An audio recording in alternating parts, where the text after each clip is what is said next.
সালাম আলাইকুম কাকা, ভালো আছেন নে? ওয়ালাইকুম আসসালাম। ওমা কাজী ইসমাইল না বাবুরে টাকা যাই তো সেটেল হয়ে গেছ। টাকার গরু আঙ্গা চিনো না ঠিক করে কোরবানে আইলা কই কিছু দিলা টিলা না না দিব ইনশাল্লাহ কাকা, আমরা তো দেখা পাই নাই কারণে আর কি। আছে নে তোমার বোকা বালা আছে নে? আছে, ভালো আছে। ইদি টিকটকে কেন চাই তো ভালো লাগে।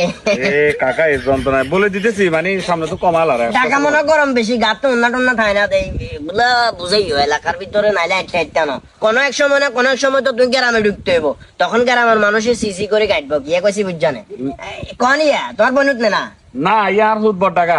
ওমা মাশাআল্লাহ মাশাআল্লাহ। যাক নাম কি রাখছ? নাম রাখছি জাভেদ।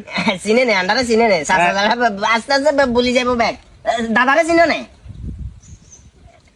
আব্বু ये कुकुर ছিলাম কই দিও না আরে ইল্লে খামা গায়ে করে না কাকা, ওই মনোকষ্ট নিয়ে না এত কই না সদানি করছে, কথা কিছু বুঝছেন? আচ্ছা ছেলেটা কি গ্রামে জন্মগ্রহণ করছে, মানে গ্রামে থাকাকালীন সময় নাকি ঢাকা থাকাকালীন সময় জন্মগ্রহণ করছে? না এটা তো ডাকাতে হয়েছে। ঢাকা যদি জন্মগ্রহণ করে এটার নাম যে কুকুর ছিলাম এটা কেমনে জানে? নিশ্চয়ই তুই কইছস। ওরে কাকা এই ছুটি কদিনের লাইছস এলাকাত? আইসি জমগো 2-3 দিন থাকি। 2-3 দিনের গোষ্ঠী গিলা যে বিয়েলের ভিতরে গাঁটি বান্ধি টাকা যাবে ডাইরেক্ট কথা। যে হলাই কিনি টান বান্দর এখনো এটার নাম ধরা শুরু করে দিছে, তোরলি আর নাম একের পর এক বলে যা এটা তো যা। কাকা মনোকষ্ট নিয়ে না, আর এত কই থাকতো না। জানে আরে কুকুর কো যাইতে কেন জানে? বাবা, আমরা মাঝে নিশ্চয়ই মধ্যে- গুলো আলোচনা চলে ঢাকার ভিতরে। দূর বা। আচ্ছা ঠিক আছে কাকা। বেয়াদব।